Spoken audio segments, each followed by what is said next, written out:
Welcome back to Coming Together podcast. Today, super excited to have Osiris back in the studio. Welcome. Hi, thank you for having Uh, me. oh yeah, yeah.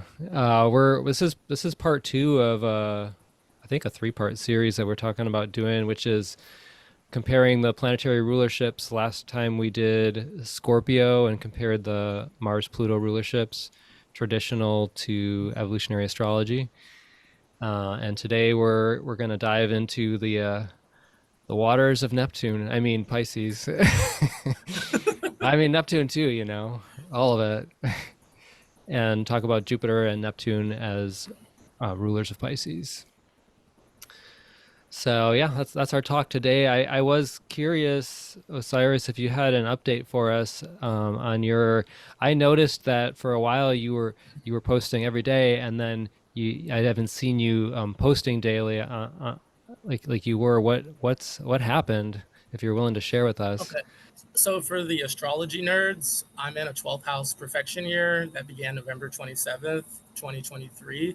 And not 2 weeks after that date, I had a legendary mishap. So my 12th house is ruled by Mercury. Mercury was, I believe, in Sag at that time. I know he was. I'm not sure if it was retrograde or not. Anyway, Mercury doesn't like Sag in traditional astrology, so I was kind of expecting, oh, I should get some of the negative energies of this, and some 12th house stuff is lost, of course. I spilled tea all over my lovely MacBook Air, and did not have the presence of mind to email myself the 6 months of work that I'd done. Lost it all, and I decided, you know what, like take the L, take it on the chin. Mercury also rules transitions. Like just roll with it, transition into something else. Re-premiere March 25th, the lunar eclipse, because I love my eclipses. Like, how can I miss the eclipse? I was like, I don't know when to come back. So March 25th, bigger and better, working with more marketing, more backbone, but always the number one thing is the writing, is the interpretation. That is this labor of love, and that's why we're here. Thank you for asking. Cool. Yeah. Are you gonna do the daily videos like you were similar Oh or? yeah. Mhm. And their plans, hopefully, no later than Q3 to YouTube it too. Awesome. Right on. Thanks for sharing, giving us a little update. No problem. Yeah, I would probably be more like, I'm sorry that happened, but I heard the story like a couple times already, so like I do feel for you. That was a big loss when it happened for sure. I mean, that was hard. That was like right, it was like 6 months of writing. That's so much. Yeah, I did the math of how long it kind of takes me. It takes me like 20 minutes for a day if I'm focused. It was about 50 hours of work. So, Yeah. Yeah. And you do other work too, so yeah, that's a lot. Um yeah. So thanks. Yeah, so thanks. that's Oh, and, the and that that's apropos because Mercury is in Pisces right now. Mercury is also struggles in Pisces, so Mercury struggles in the Jupiter signs. So going into the Pisces energy, let's talk about that. So I guess, what when you hear Pisces, what are the first things that kind of come to your mind? I mean, I guess like it depends. Like when you said that in that moment, I just thought of the ocean. But if I think of it through my trained evolutionary astrology lens, I have kind of ingrained in my head this one time that just like it just hit me so much because it was the first time I had really heard it, which was basically like where Jeffrey Wolf Green was like, yeah, Pisces correlates with consciousness itself. And so like starting with that as a phenomena, it just like clicked everything for me. How about Okay. you? I want to build off your response first. So before this podcast, I did a little research, and I went into Robert Hand's horoscope symbols just to take a peek at what he says about Pisces and Jupiter. And about Pisces, he says, let me look at what I wrote down real quickly. It's very, very similar. He talks about Pisces being a beginning and an end, but also Right. Pisces is a pre-egoic or post-egoic state of consciousness. So he says that Pisces energy, it's like the zodiac is a helix, not a circle, and so that as we complete the zodiac helix, we step up every time, and so that when we're in Pisces, it's the last turn of the helix, but also just before Aries, so it stands for the stage just prior to the birth of the new self. And indeed, at the end of the cycle, it indicates surrender of the mature self, so as a prelude to rebirth at a higher level.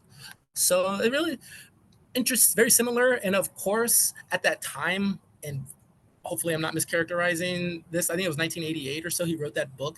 Robert Hinn was delving into a lot of different astrology traditions.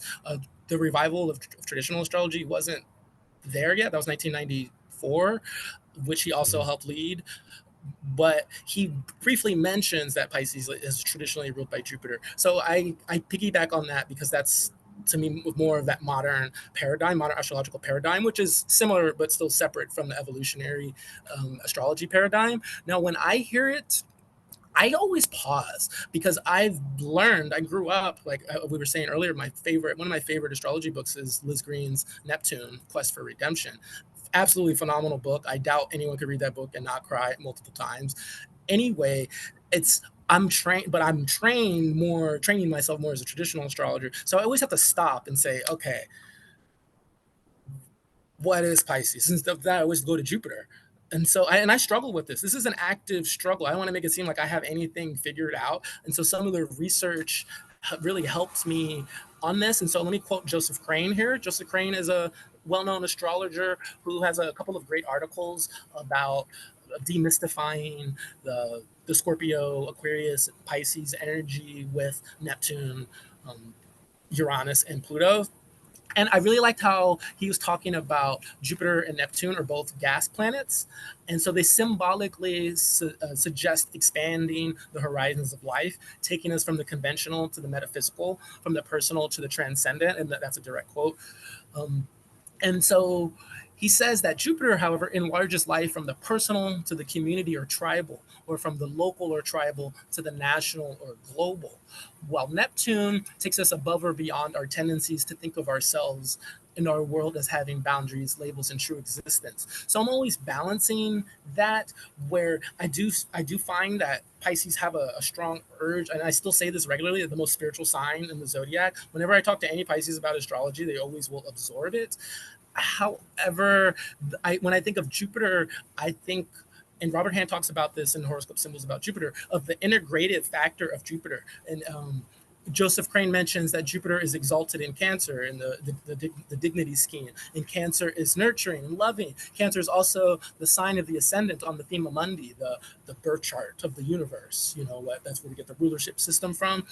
So I I think of Jupiter in the Pisces aspect as being fertile above all else. I would say, like whatever you feed Pisces, it's so just fecund that it absorbs it, and so it's so environmentally based, like a water, how water takes a shape from its container.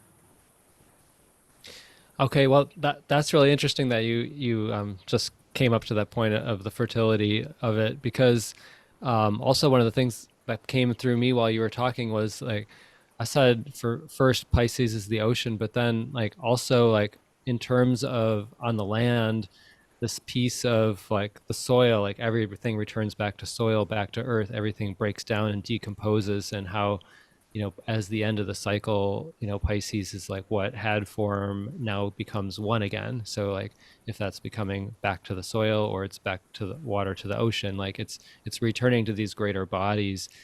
And like it was like, well, like mushrooms kind of correlate with Pisces in some way, and so you have like these fruiting bodies, and then you have this mycelium network in the earth, in the soil, that's interconnecting all of these things. It's allowing the tree roots to share nutrients between each other. It's like literally it's kind of like the same thing as like you have these themes of connectedness, whether it's so like the concept of consciousness on a more of a spiritual invisible level, but then on an actual level, water vapor, mycelium, like like was it talking about the soil, everything returning to the soil or the ocean. So there is this kind of the end of the form and then becoming like one, so to speak, with this. which is Huh. like, I mean, to me, that's the Neptunian, in a way, like the transcendent aspect of Pisces. But what connected it for me was like all of that breakdown, um, like the final phase of Pisces allows like the compost, it allows the growth. If Jupiter's growth, Hmm. I mean, and well, obviously, like, yeah, Aries is the start of the cycle, but then there's this whole process that, like, that's where all the nutrients break down and then allow for expansion. That's actually really interesting, as Pisces is a kind of a decomposing energy. Like, like beetles carry dung, or dung is really fertile. Of As you were talking, I was thinking of this universalness in Pisces, where it sees like as above, so below. Like because as you were talking, you're kind of articulating the universal cycles of life. And that's what Pisces really loves. They're like, oh yeah, I drink that up. Like my soul feeds on that. Now, as I was doing my research, Joseph Crane, oh, excuse me, Chris Brennan, in his Hellenistic astrology book, he makes a really great point as he's talking about the benefic, malefic. So I think we're going back to Jupiter, and I wanted to ask you about this. So do you consider Jupiter a benefic? Like when you're in the EA paradigm, is like Venus and Jupiter are benefics? I mean, we don't really work with that. No, no. I mean, there'll be a sense of, yeah, this is a little bit of an odd, like an odd combination of archetypes to work with. For example, um, like for example, like when signs are in inconjunct aspects, especially, and then you take those rulers and you put it in the other sign that's in an inconjunct to it. Usually the combination is like Cancer, Aquarius. They're in this inconjunct. Put the moon in Aquarius. It's kind of weird, or like stuff like that. So I do think of like how things might have an infinity, or like a natural resonance or home, or they're just kind of like, how do I work in this sign? But not like we don't really do it like traditional does. Okay, because one of the angles I wanted to really take was the philosophical difference, and I think you just were teasing it, that EA, the primary philosophical point, is resonance or similarity. What was that word you just used? That I mean, I think I said affinity. I don't know if affinity. that. Yes, affinity. I think that's a great nuanced word. While traditional astrology is on polarity, so it's affinity versus polarity. And I didn't write down the quote that Brennan uses, like some Stoic philosopher, but it's essentially like, if something's good, something must be bad. That's just how life works. It's a polarizing opposites. So we by setting those parameters, then something can come from that. Some kind of structure can come from that. And that's the biggest, I think, foundational difference between our interpretation schools. Because if you use Jupiter as the ruler of Pisces, then Pisces belongs to a benefic planet. So we're going to have more positive elements like mysticism, religion, teaching, traveling. And not Brennan, Robert Hand talks about how, no, I'm sorry, Joseph Crane talks about how Jupiter's feminine energy is more receptive to changes in worldview and philosophy, while Sagittarius is more of, this is what I found, let me make this doctrine, let me make this dogma. While EA attaches what is considered a malefic. So since you don't use benefics, you don't use malefics, but modern psychological astrology often will consider the outer planets malefics. And so if you have a malefic attached to a sign, then that's why I think a lot of Pisces have a poor self-representation. Because if you just Google Pisces, you're going to get a lot of sacrifice, loss, confusion, Yeah. addiction. Yeah, you'll get the transcendence and spirituality, but you always get that stuff too. Yeah, I think, well, and I think from the EA point of view, like a key piece of it is, I like we don't really look at a planet in a sign and be like, this is malefic. It's more of like, why does that soul have that placement? So everything kind of comes back to like why, and the soul and the story of the soul. Like there's a reason why you're having those experiences. And so in that case, there is a healthy evolutionary function to what might be considered very challenging. And probably it is still a challenge. I'm not saying like it's not challenging, but No, no, no. but That there's that a why. to me, that's equally as deterministic as traditional astrology is often accused of being. And I have no problem with that accusation. Like I don't think anything's wrong with being deterministic. That's great. Well, the EA is taking the chart as this perfect snapshot of everything's exactly as it is. Why? What is it expressing? What are the modalities? I love that. Oh, really interesting. Well, like a traditional, I'll take that too. I'll be like, oh, you got Mars in Capricorn, so you need to get shit done. Like that's just imprinted. I don't so much concern myself with the why, and as much as at least the population that I work with, it's like, hey, let me just expose you to this, right? Like, interesting. That, Yeah. that that makes sense. So And let's say someone had Jupiter in Cancer. What would, I don't know, Jupiter in Cancer in the seventh house? Like, what would the EA's why ooh, be? And like, so what Pisces would have to be? I don't know. It's Jup- 120 degrees from the seventh. Is that the 11th? you'd keep going. It'd be Oh no, no, another. yeah, it would be the third. I'm sorry. So Pisces, the house. Well, if it's assuming. So in this example, we're doing Jupiter as a traditional ruler for a third house Pisces, and then they No, have like no, like not even Jupiter in traditional ruler. the. Let's say you just see that in the chart. You're like, oh, I see Oh, you have okay. Jupiter in Cancer and your Pisces is in. They're out. Like, what would like? Why does this person have Jupiter here? Right. Well, I mean, to begin the why, we usually start with Pluto. So it's kind of Oh, like there's this whole thing of like, what house is Pluto in? Like, what's the soul really working out?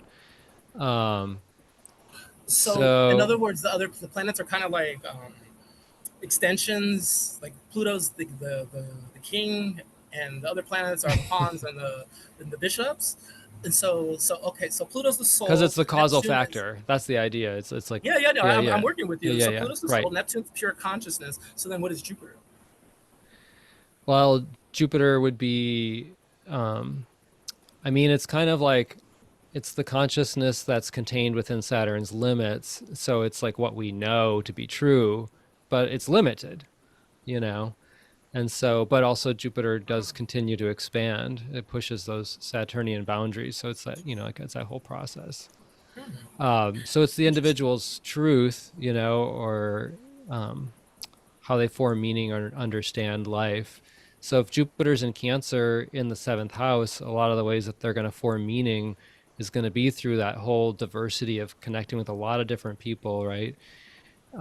And especially like then you add the Cancerian themes to it. So um, Interesting. it it's interesting because it really raises this question of what's that individual's relationship to the feminine like, Mm. and how does that come as a way of teaching them and expanding their consciousness.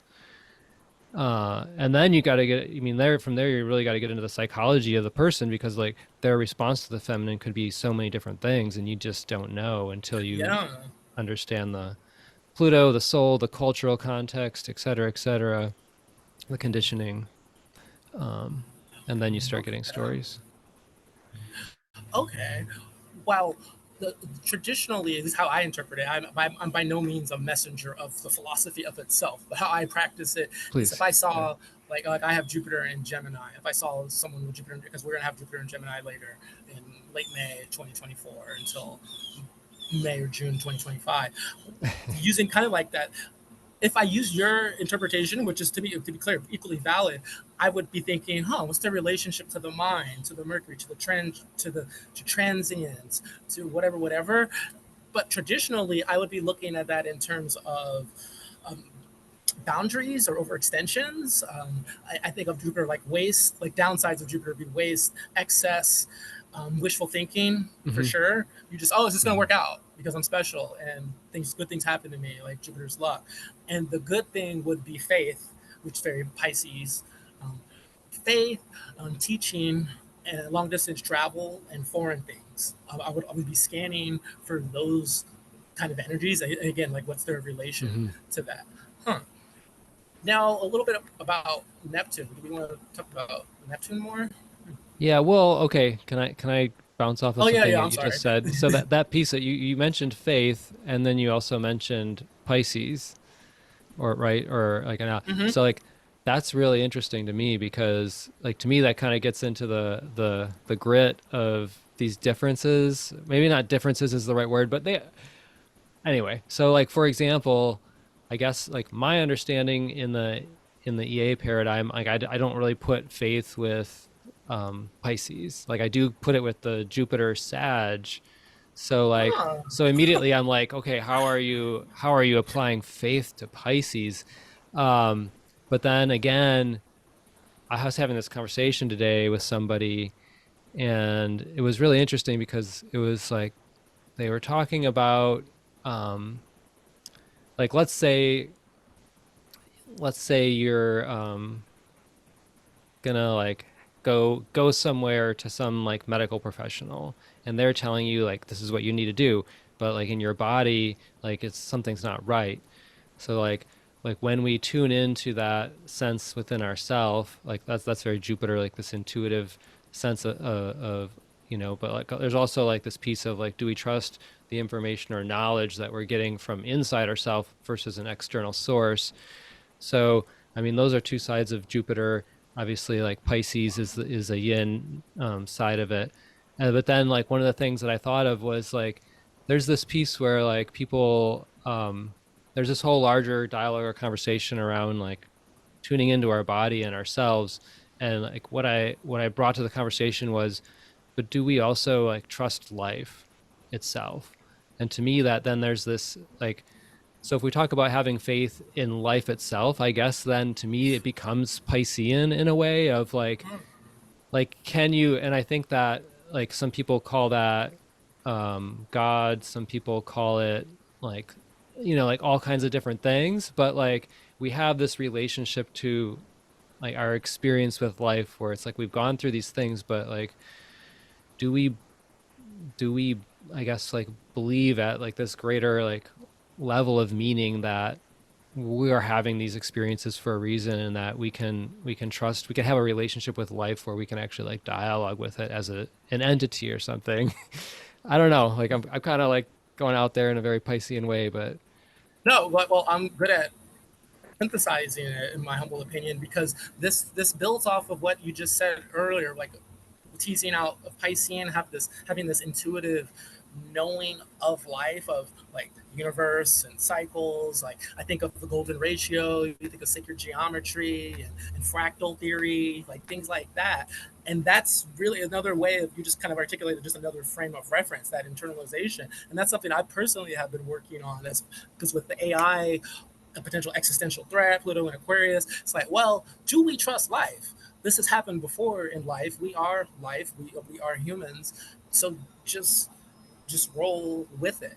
Now, to mm, respond to the faith, I think that's really interesting, because like I feel like you answered at first. You were like, "Oh, I don't. How did you get to Pisces' faith?" And I feel like you answered it in your answer, yeah. essentially yin, the yinness, that water, that internalization. And so that's Mhm. always what I'm trying to think. Is I'm a Sag sun, so it's easy. It's like Sag is like, oh, I know Sag, but then I'm like, well, what if all the Sag energy was internal?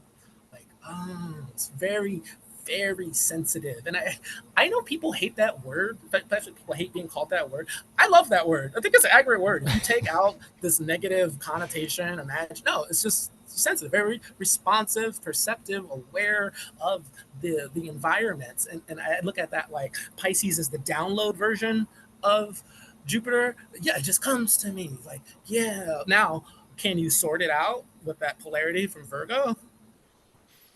Good point. Good point. Yeah. So on the Jupiter, okay.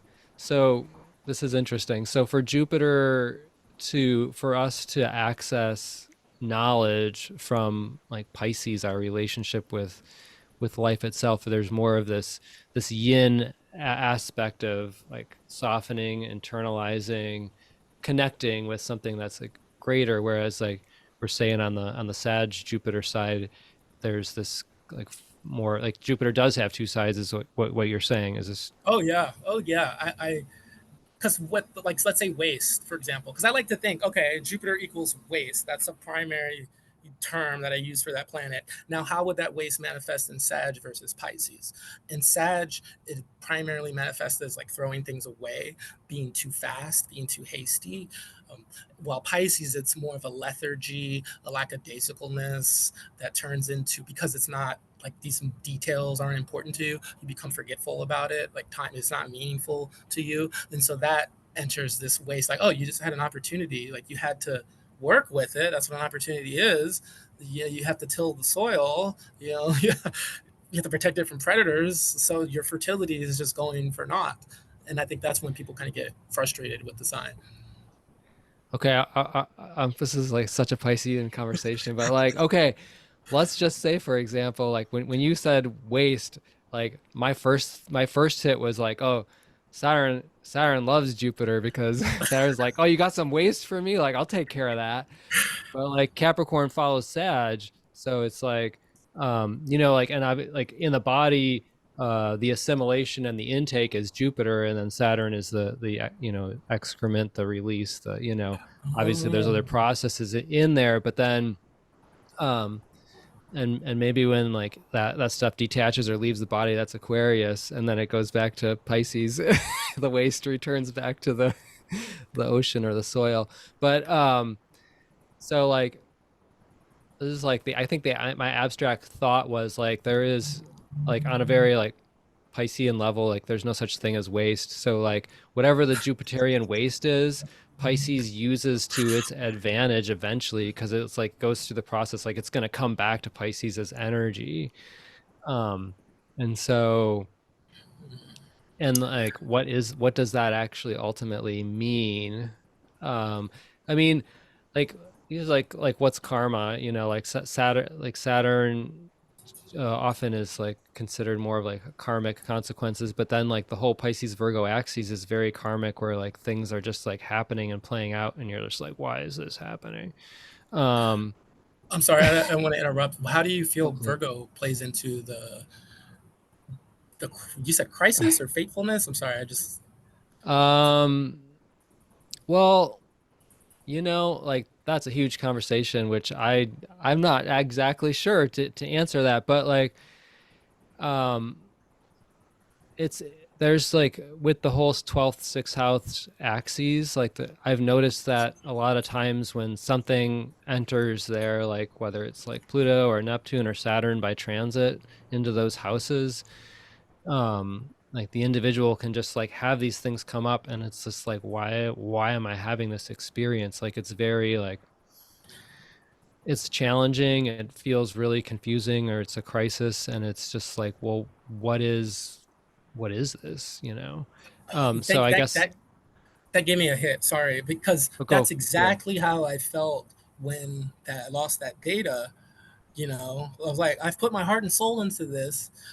It was a freak accident. I couldn't have done anything. I'm a yogi. I'm very balanced. I tend to be pretty careful. Okay, whatever. And I was like, why did this happen? And I didn't get an answer, and that was the answer. The answer is you fucking turn it into whatever you want. That's why it happened. Figure it out. Use the energy. Oh, you're the architect. Just make it meaningful. And I was like, okay, that's where I am right now. That might change, but I'm like, all right. Hmm. Yeah.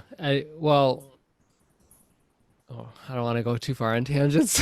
you know, like, No, that's okay. But um, like, I mean that related to like Pisces. Is that part of Pisces Neptune? Like, why did this happen? Like, because when we have a heavy Neptune transit, weird shit does happen. And it's like, is this just? I look at kind of like, is this like a crossover or transitional liminal state with the other side, and it's just bleeding into my perceptive reality? right. Well, we were just talking about the balsamic phase earlier, and like, I mean, right, at Pisces is the 12th sign, is the most balsamic sign, and like the whole concept of balsamic or the dark moon is this culmination of events and experiences, and like I think there is kind of this sense of like, okay, like why did all of these things happen? What is this? What is the ultimate meaning? And that I guess that's where I think of like the Neptune element of Pisces versus like Jupiter, maybe not necessarily is going to the ultimate meaning, but I guess that's a question for you is like in traditional astrology, does it also encompass this because it does rule Pisces? Does it go to like what is, but then also just to finish that thought, like sometimes we don't really know till the new cycle begins, like and like you could honestly say like someone might not know in a whole this lifetime like why the whys of that lifetime, and I think that can be really a challenging thing because on some level we're like, why am I having these experiences? And if you can't get to that, I mean, that's why I do EA, is like, well, maybe we can get there now. But um but anyway, um I'm throwing a lot of things at you. Yeah, I know. I had a response because you just said my response, and then I forgot how I was going to build on that. Yeah, that's okay. You mentioned like Jupiter and meaning or mean. Oh yeah, Yeah, faith. yeah. I wanted to bring what you just said. I'm sorry, I'm not firing all cylinders, but I feel like what you just said, and I wish I could paraphrase it. What is that faith of? Oh yeah, but the balsamic, like not potentially seeing how it plays out in this lifetime. And as you were saying that, I was thinking, oh, recycle. Yeah, you don't see that shit turn into anything. You don't know if it's actually working. It's kind of just all right. You do your part. You're a small little ego in the grand scheme of things, and you hope it works out. That's kind of So Pisces, like using that small ego in the grand scheme of things. so how does Jupiter as a traditional ruler like fit with this element of Pisces where it's just like you might somehow have access to the greater meaning, but you might just be confused and not know. Like what is that? That's a great question. I think of someone close in my life that has Jupiter in the moon in Pisces in the 11th whole, well, it's in both whole sign and quadrant. And I do find like they easily access universal truths, but also struggle with how to use them, how to make use of it. And I feel like maybe the answer to that's a fundamental challenge of the sign. And as far as what you were talking about, like Jupiter, a meaning, when I look at a chart, I'm looking for the chart to speak to me. So maybe like I'll use myself as an example. Like I have Jupiter in Gemini retrograde. It has mutual reception with Mercury and Sag, but in and of itself, Jupiter retrograde in Gemini, it's also in eighth house quadrant, ninth house whole sign. But that would be considered very debilitated, very negative Jupiter. And so I look at, oh, how has that manifested for me? Lack of faith a lot of times, or questioning things that I have already accepted as truth. And then later I'm like, oh, wait, there's another perspective. Oh, here's another perspective. That is this kind of just fundamental search for this core faith when I started realizing that, and a tendency to just Hmm. spread oneself too thin. And so if I look at like a Jupiter, however that is, so like with me, it's like, well, get the fucking Jupiter under control. Can you get it under control? Because if it's not under control, it's just gonna run you ragged, and there's no Right, meaning. right. And that's kind of up to the person or the chart. So, like for example, if I see like strong energies, like a lot of dignified energies, all right, to me that's the entree, and the other energies need to accentuate the entree while still being themselves. How can we make that work? So like using this example like with Sag in the same Brennan book, sorry I don't know the page number, but it said that the fire signs, the sun and fire, are considered royal kingly signs.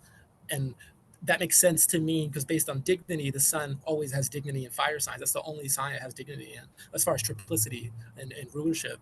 And and people don't really think of Sag as that because only 3 points on the triplicity scale instead of four for Aries and five for Leo. But there is this, you might say, is this larger than life, know it all thing. And with my, Jupiter rules Sag, I had to be like, oh wow, I am way know it all the time, often. And even when I'm not trying to be, that's how I'll come off because I do know a lot. And I was like, okay, it's just with Gemini, a lot of gossip, retrograde, like a lot of backbite.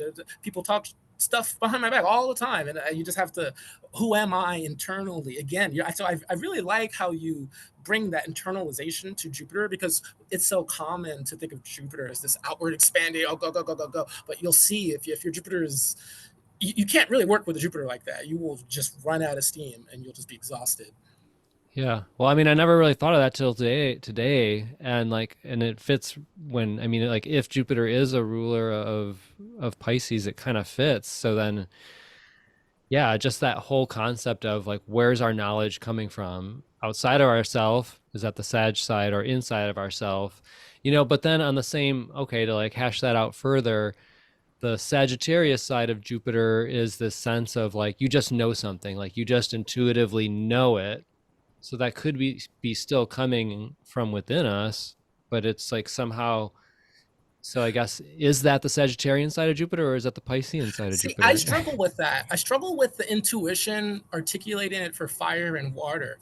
One time I read it well articulated and I don't remember what it was, but it's like fire for me is this flash of insight, like one a couple of years ago, the most recent time it happened to me, I was taking a bath and it literally I felt it in my throat, like a vision came, and I was like, oh, I don't okay, I don't even believe in this vision, but fine.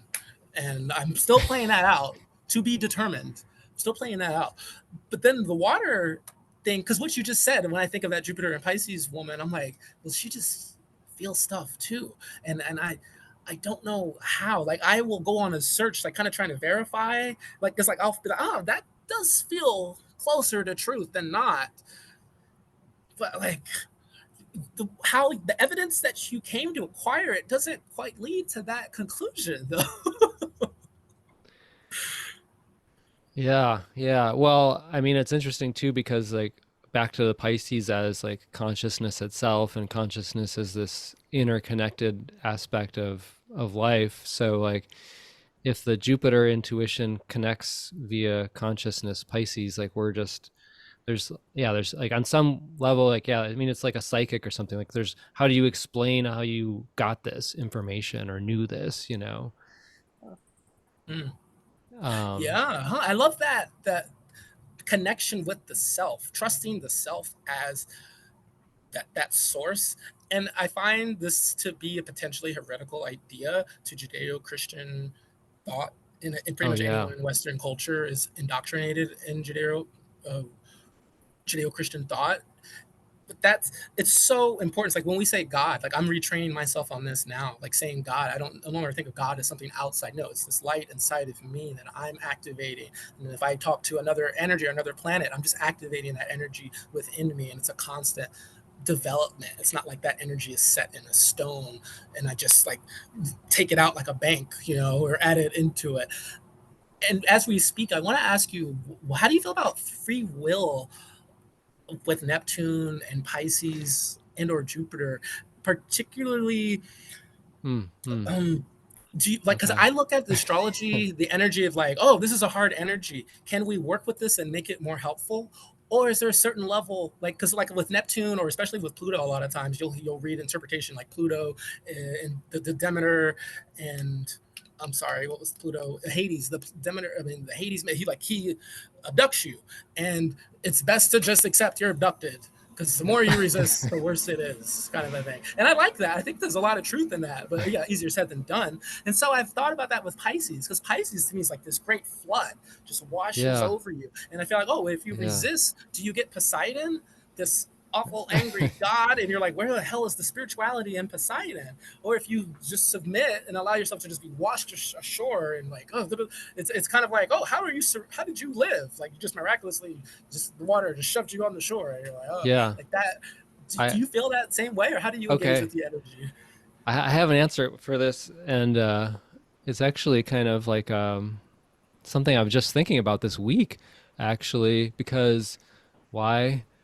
Um, oh yeah, I finished watching Love Is Blind season 6. I love that show, and there was at the wedding of one of the couples, and they read this Proverbs passage, and like the Proverbs passage was something about like basically I don't remember it enough, but the gist of it was kind of like this faith or trust in God to like work out the details to guide your ship, kind of like surrendering the navigation of like of life to God, and like not having it be the ego individual of like I'm going to shape and control everything.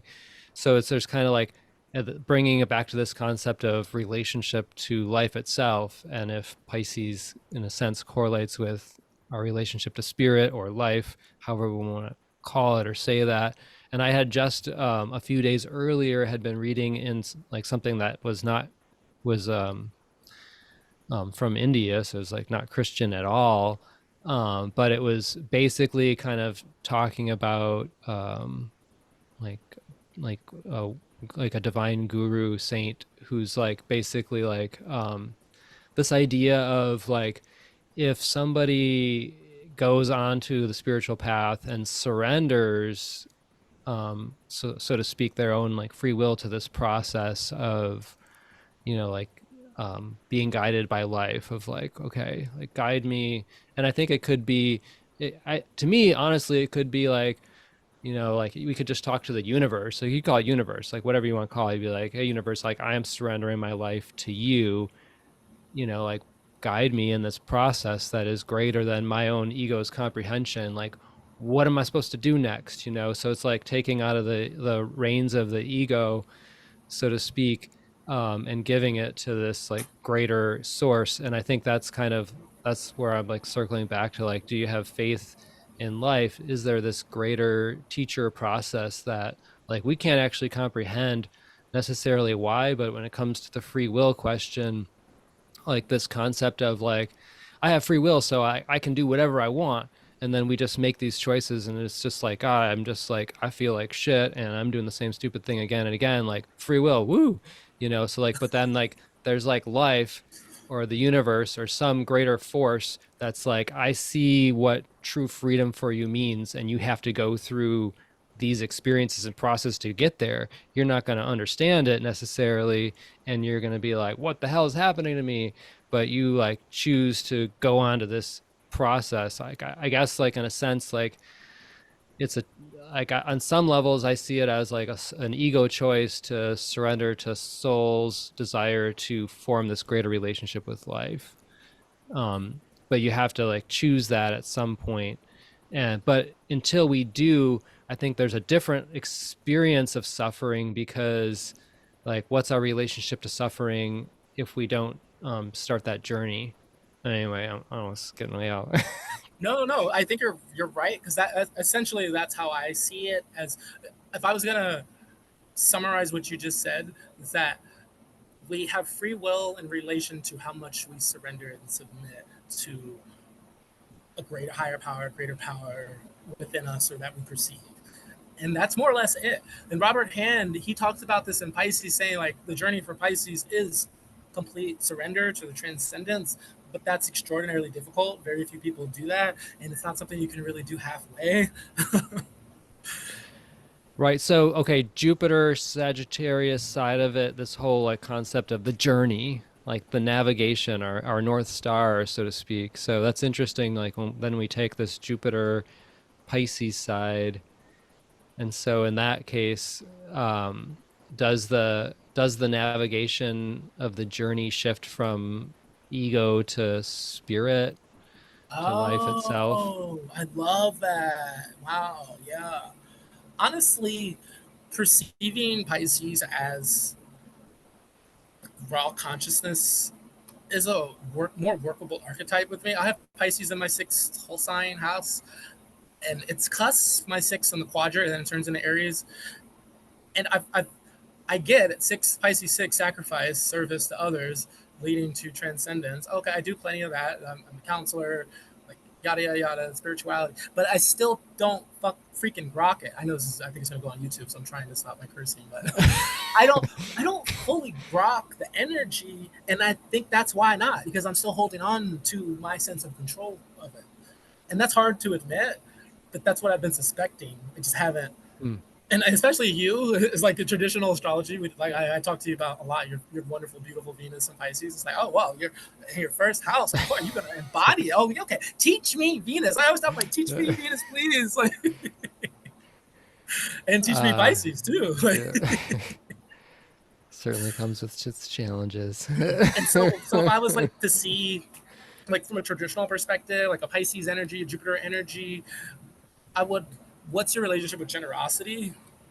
Mm, That's a big part of Jupiter. Just giving, give. Pisces and Sagittarius are very generous if it's working well. mhm. Unconditional too. Like you don't need to, because Leo's like, I want you. Leo and Aries like, I want you to kiss my ass a bit for being generous. Yeah, Like, right. And I mean, it's kind of like that. It's interesting because I mean, like at the true Pisces level, there's this sense of like there's no shortage of life. Like it's everywhere. So like whatever you allow to flow through, like then something else is going to flow through. Um, but yeah, like getting into the individual psyche level of like fear of survival, resources, scarcity, wanting to, like manage resources and our lives in a way that creates stability. These are all very like second house Taurus kind of issues in some ways, earth sign earth sign things. And then we're talking about Pisces, which kind of defies that. So yeah, I mean, the generosity of Jupiter, that's interesting. I mean, in a way, the Pisces side of Jupiter's generosity would be even more just like endless, I guess, than I don't know. Actually, I don't know. I'm asking it as a question of like, how I do don't I we? don't know I don't know either. I'm plugging in my laptop right now. I don't know either. I find that with the Pisces energy, you can easily block it if you kind of just pulling in the squares and the opposition, like Gemini, Virgo, if you're too mental. Because Pisces is like, yeah, love and life is everywhere, but where is it coming from? Because I need it. Where, how? Da, da, da, da. If you do that, then boom, you just cut yourself off of the flow. Yeah. And I do that routinely. I'm not gonna lie, but I feel like we kind of all do. I suppose my last question with you, and we've had Neptune and Pisces for how long now? Since 2015, 2013? I don't remember right now. I mean, I could look, Okay, but that's yeah. fine. But It's that like a because 14 that's year transit. So like, well, we got 2 more years. So if we go back 12, we're looking at 2012, 2013. okay. And so Neptune, let's assume it rules Pisces for the sake of this conversation. We would expect it to be extraordinarily powerful during this time. How Mm-hmm. we're almost through. What if I remember early on, and this was the EA, Kristen Fontana. I'm sure you know her. There was an EA astrologer talking about Neptune and Pisces, and she predicted by the end of it there would be a loss of privacy, and I thought that was really interesting. Of kind of like Mm, this Neptunian transparency, like water. mm. Right. Yeah. What have Dissolving you all observed? boundaries. Um, I mean, like I think,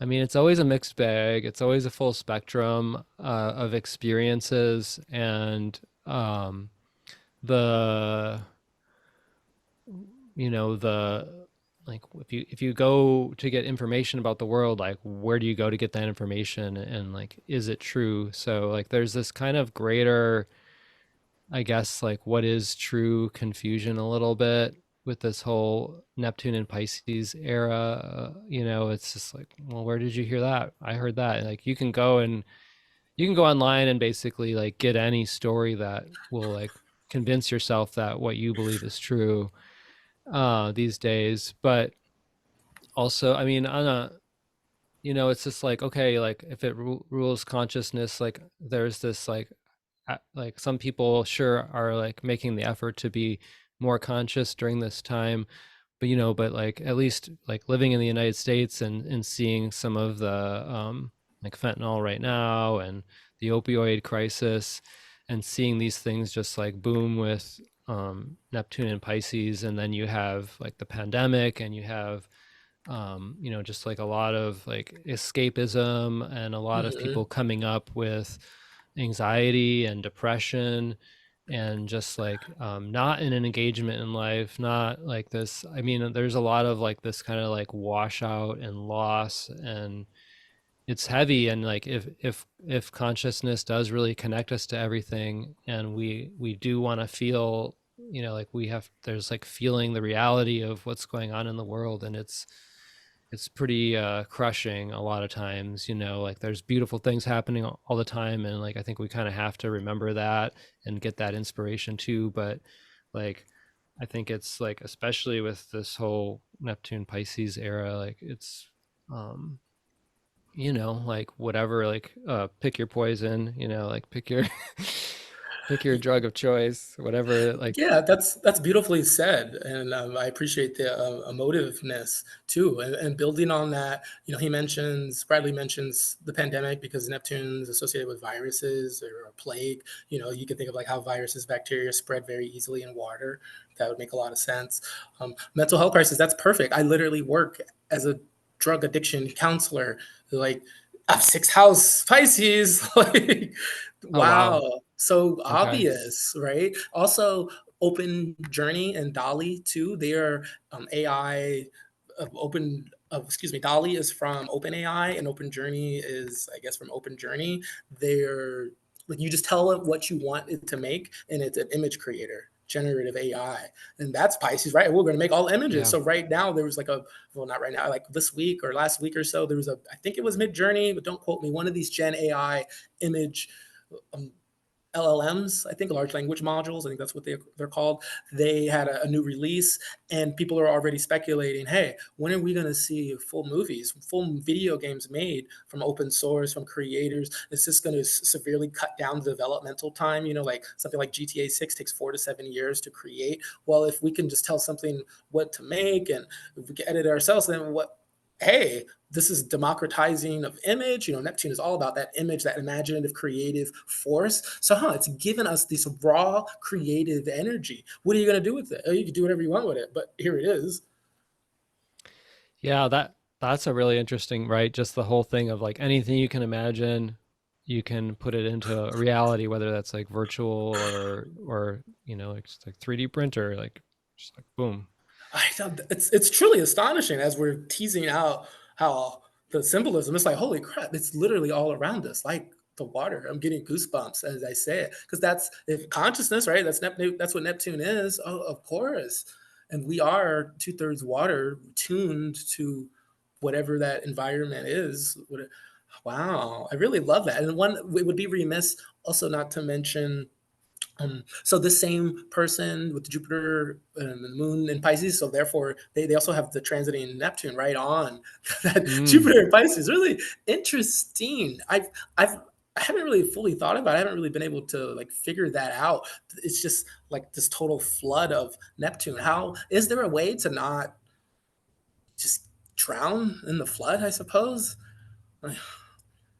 Like how do you Um, escape that addiction process? It's, that's a good question. I mean, this is a question I ask a lot to myself is like, is there any right or wrong with it? Like mm, I think like it really just comes down to each individual knowing on a level of like I could be like, yeah, my relationship with these substances is in a healthy balance, or like I could be um like showing up more for life and I want to.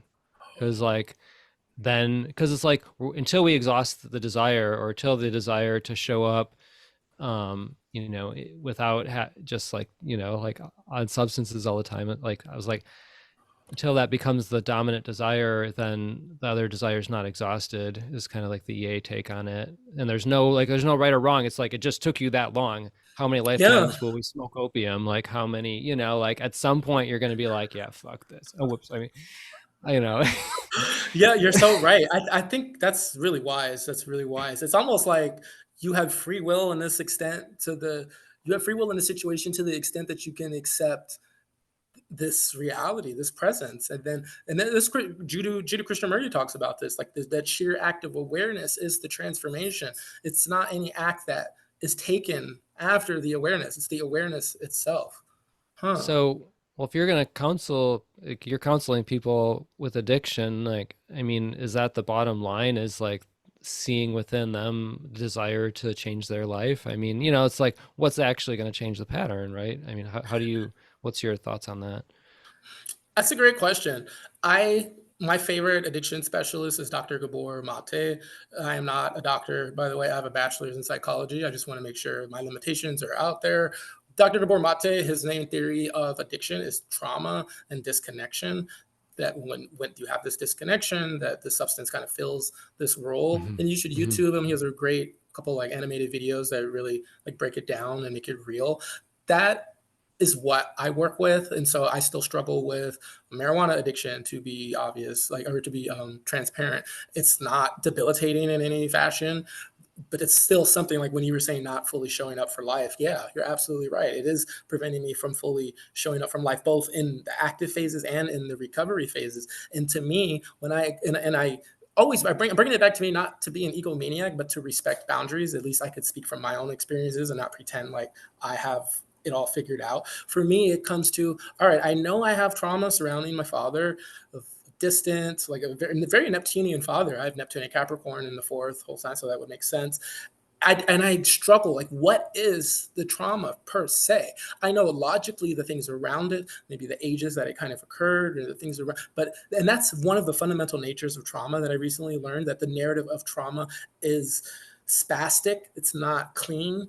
And so that's why people will remember like smells or sounds or get transported, but the whole narrative is the struggle. And so for me, if I'm being ruthlessly honest with that trauma, it means engaging in alternative techniques to access different levels of consciousness. So the past life regression, it might be ketamine therapy or shrooms therapy, it might be EMDR, it might be with a neurofeedback.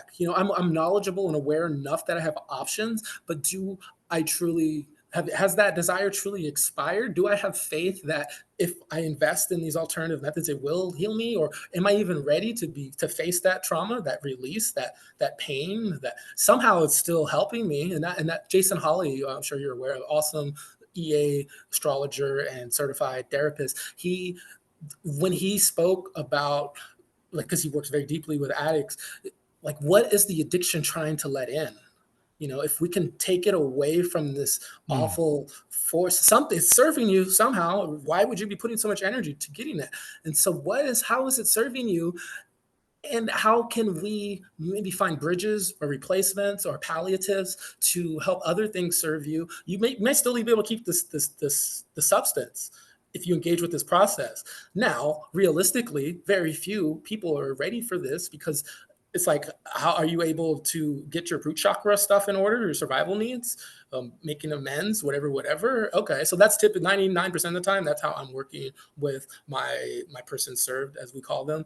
But on that deeper level of the addiction, it's like, okay, what is this trying to let in, and how can I work with it instead of resisting it? Mm. Wow, thanks for sharing all that. It's very, and like obviously like very Piscean in a way. Like I mean, the other thing that I think about Pisces, and I'm not sure how Jupiter would correlate to this at all, is like like it's like Pisces is like the whole idea of like like from spirit to soul, which is be like Scorpio eighth house, and then into ego, Cancer fourth house. So like we work with the water trinity a lot in EA, and so this idea that like at the spirit level the soul knows interconnectedness, but then like incarnated at the ego level we experience this perceived separateness of of everything, this like relatively perceived, so it's like this part of us wants to go back to Pisces, like we want to go back to like put me back in the womb, put me back into unconditional love, and just like knowing that everything is connected and that I'm held.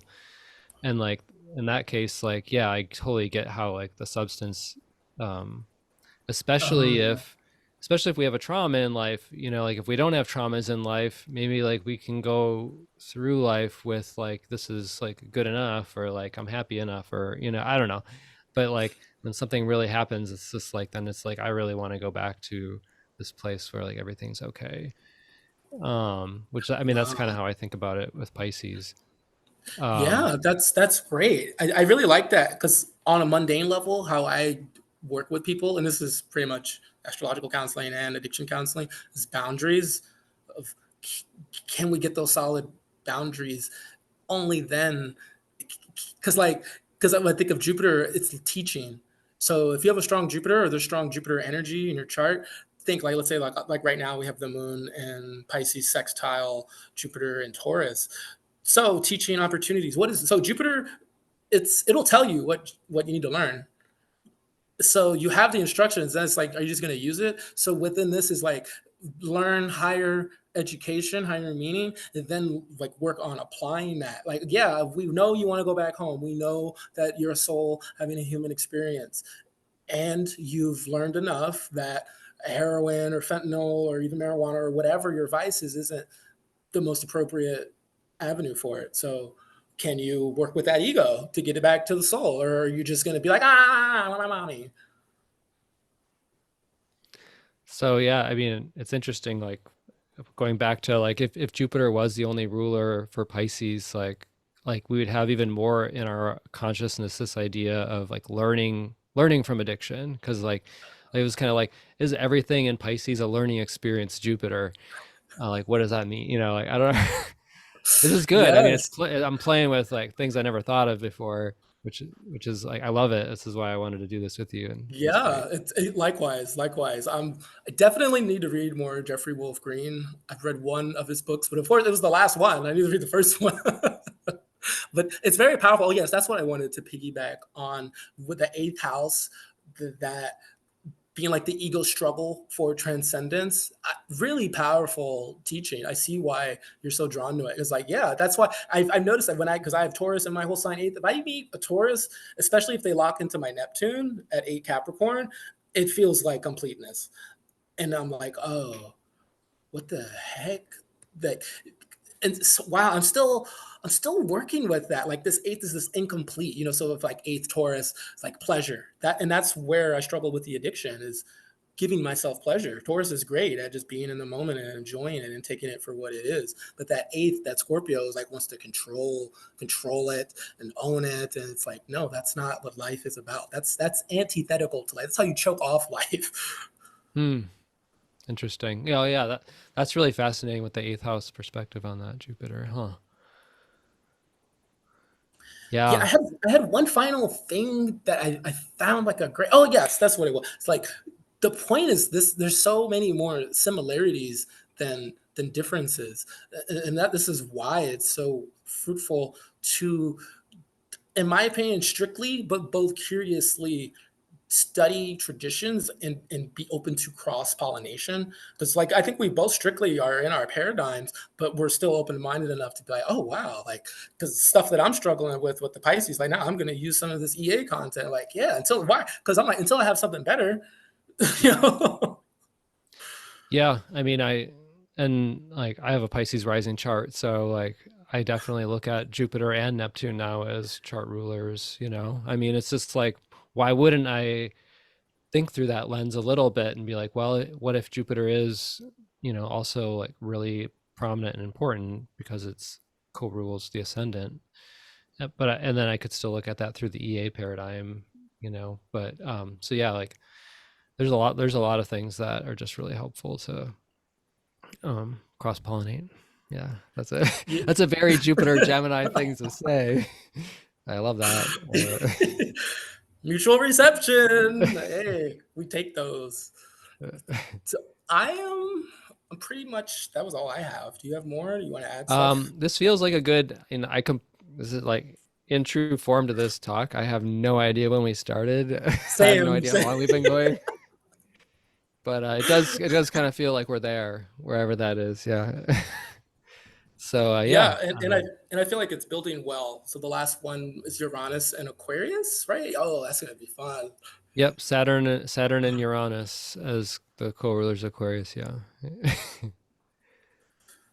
Ooh, yeah. So as a preview, one of the many conversations me and Bradley explore offline is the this current Saturn Jupiter sextile. It's within like a degree and a half right now.